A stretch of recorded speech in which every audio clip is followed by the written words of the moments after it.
Menarik penjelasan Santo Agustinus. Apa bedanya manusia dengan setan?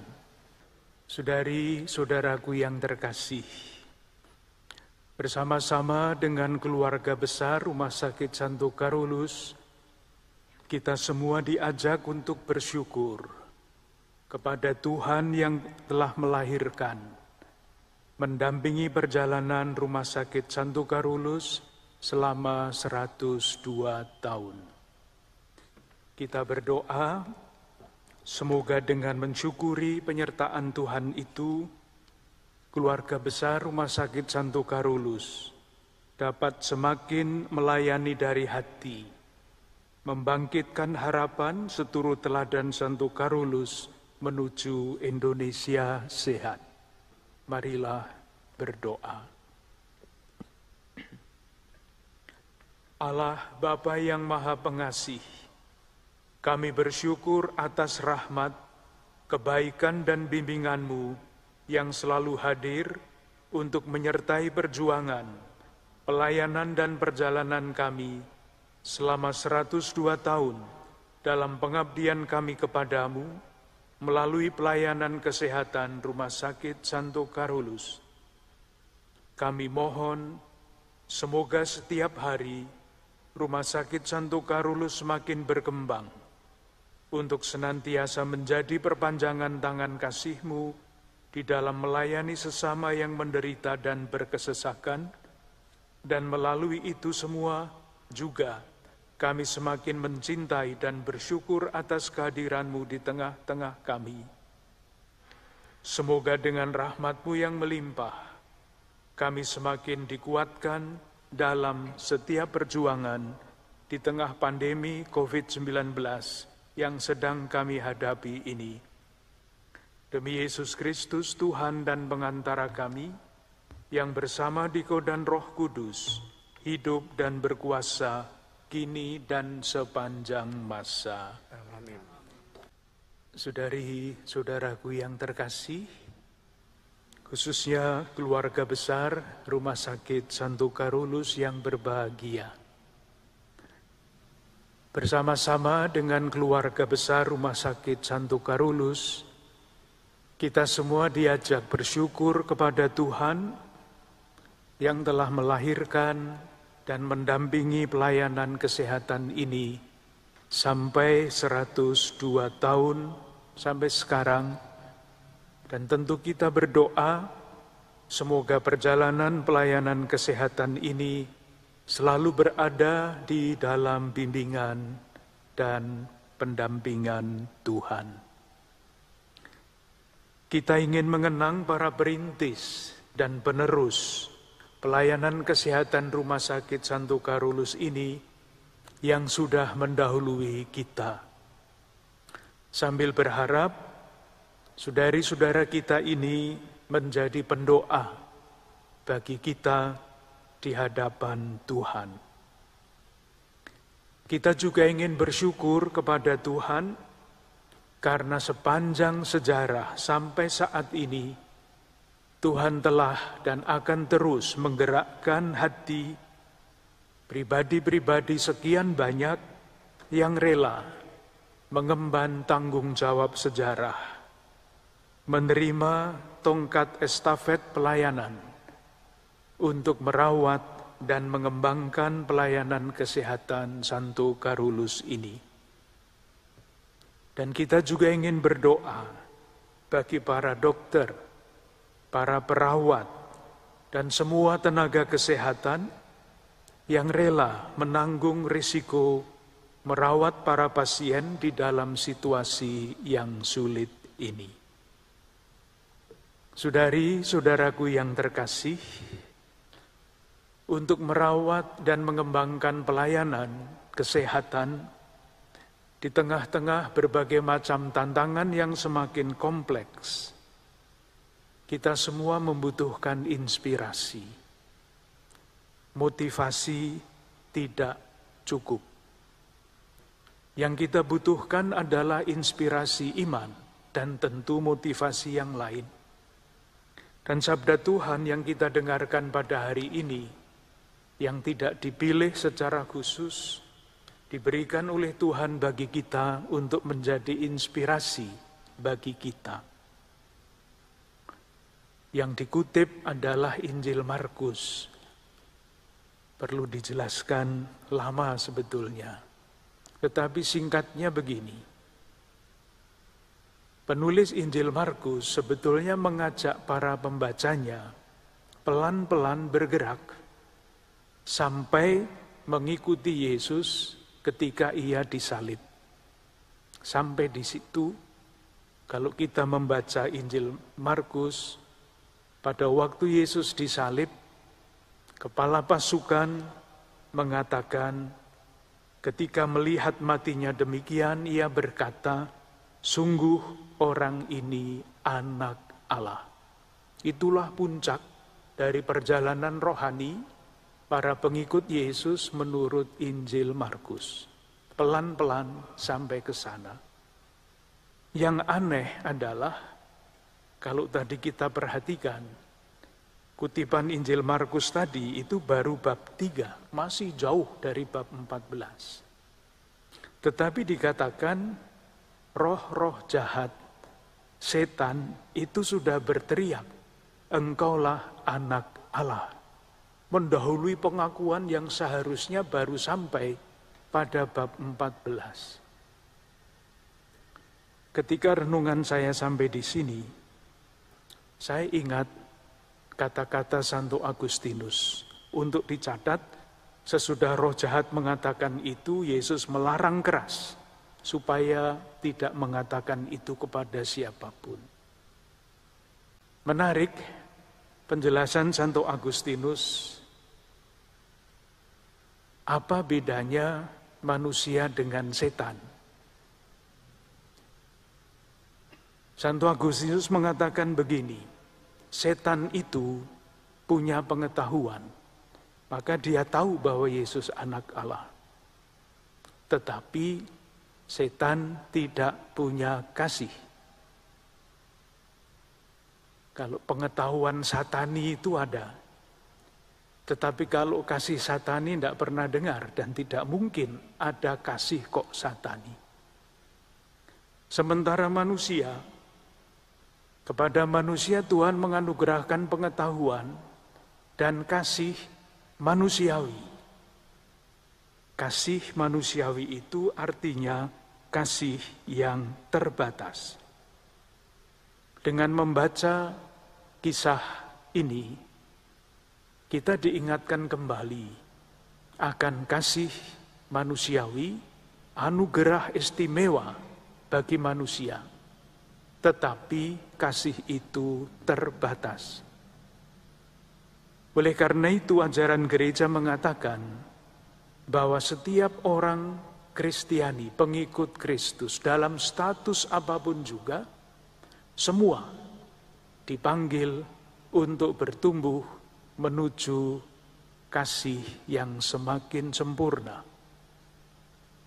Dan kasih yang sempurna itu adalah kasih ilahi, kasih yang nyata di dalam diri Yesus, yang dengan sangat indah diungkapkan di dalam Mazmur tanggapan. Ini dari Mazmur 40 yang ditempatkan pada mulut Yesus, yang mengatakan, ya Tuhan, aku datang untuk melakukan kehendak-Mu. Kalau kasih manusiawi itu doanya belum sampai seperti ini. Mungkin doanya kalau main-main sedikit, ya Tuhan, aku kadang-kadang datang untuk kadang-kadang melakukan kehendak-Mu. Itulah kasih manusiawi. Kita dipanggil untuk hari demi hari berani mengucapkan, sekurang-kurangnya menggunakan kata semakin. Ya Tuhan, aku semakin sering datang untuk semakin sering melakukan kehendak-Mu. Itulah perjalanan menuju kesempurnaan kasih.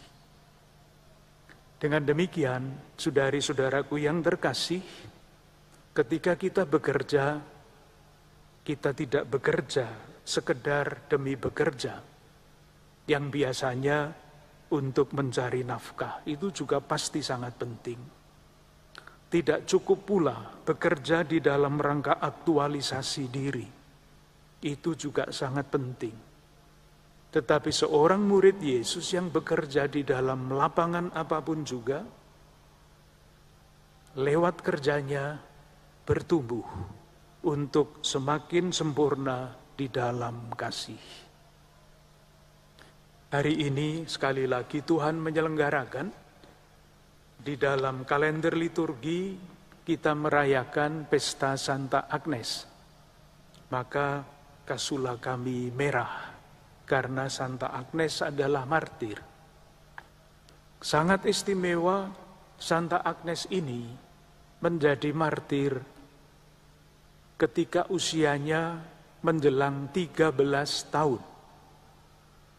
Pada usia yang begitu muda, Santa Agnes sampai kepada kesempurnaan kasih karena ia memberikan hidupnya demi Kristus. Kesempurnaan seperti itulah yang kita tapaki jalannya hari demi hari di dalam pelayanan, di dalam pekerjaan kita. Marilah kita saling mendoakan supaya keyakinan seperti itu semakin tertanam di dalam diri kita masing-masing, khususnya semakin tertanam di dalam pelayanan kesehatan, Rumah Sakit Santo Carolus, dan keluarga besarnya. Dengan harapan ini, marilah kita lanjutkan ibadah kita. Marilah berdoa.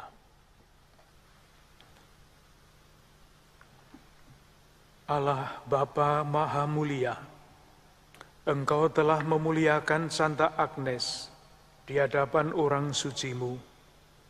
Ia Kau mahkotai karena jaya sebagai perawan dan martir.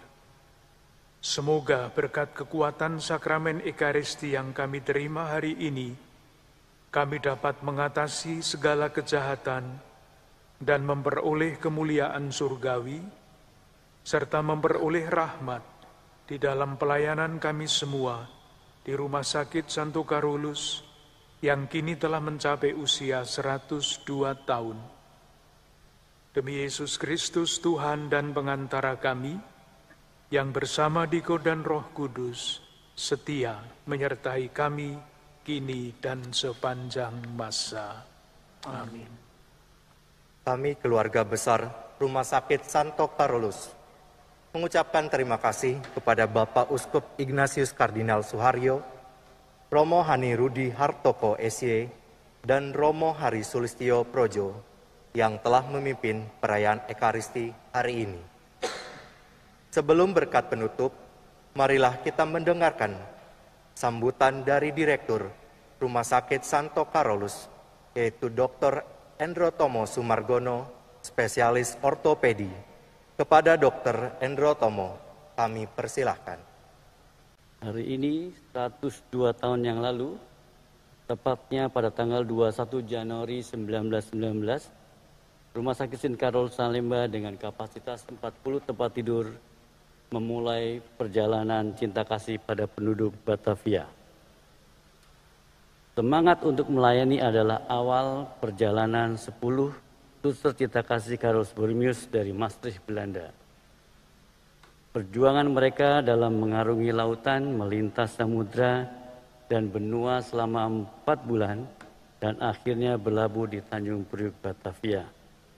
Suatu daerah yang dengan bahasa dan kultur budaya yang asing, sungguh sebuah perjuangan yang tak terbayangkan.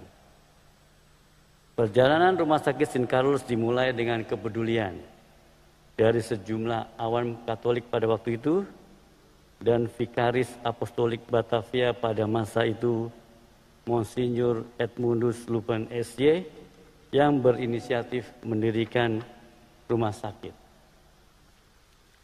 Kemudian bersama dengan kongregasi suster-suster cinta kasih Carolus Borromeus mengelola rumah sakit. Bersama Keuskupan Agung Jakarta, khususnya Bapak Uskup Ignatius Kardinal Suharyo, Kongregasi Suster-Suster Cinta Kasih Carolus Borromeus dan awam Katolik mengambil bagian penting dalam melanjutkan misi luhur pelayanan kesehatan Rumah Sakit St. Carolus. Saat ini merupakan perwujudan dari pelayanan cinta kasih yang berbela rasa. Selama 102 tahun Rumah Sakit Carolus telah mengalami banyak perubahan. Dan bencana pandemi COVID-19 adalah ujian untuk mempertahankan misi luhur pelayanan. Perjalanan panjang yang ditempuh dengan mengembangkan layanan keunggulan yang berkelanjutan sampai hari ini mencapai 250 tempat tidur dengan 1.200 staf. Tentunya tidak terlepas dari penghayatan rumah sakit terhadap nilai-nilai yang mendasari pendirian Rumah Sakit St. Carolus. Hal ini terus dijadikan landasan berpijak bagi setiap langkah semua pihak yang berkehendak baik dalam mengembangkan karya cinta kasih di Rumah Sakit St. Carolus. Melayani dari hati membangkitkan harapan seturut teladan Santo Carolus menuju Indonesia sehat merupakan tema ulang tahun ke-102 Rumah Sakit Carolus. Diambil sesuai dengan situasi pandemi COVID-19 saat ini karena kita semua terpanggil untuk ikut serta mengambil peran penting dalam memutus rantai penyebaran COVID-19.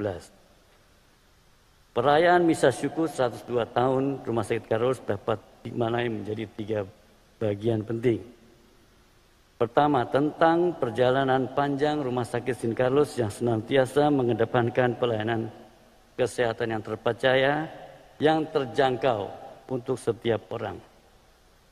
Kedua, tentang perubahan dengan mengumpulkan talenta-talenta terbaik dari semua yang berkehendak baik, sehingga senantiasa memberikan pelayanan terbaik yang berfokus pada keselamatan pasien dan keluarga.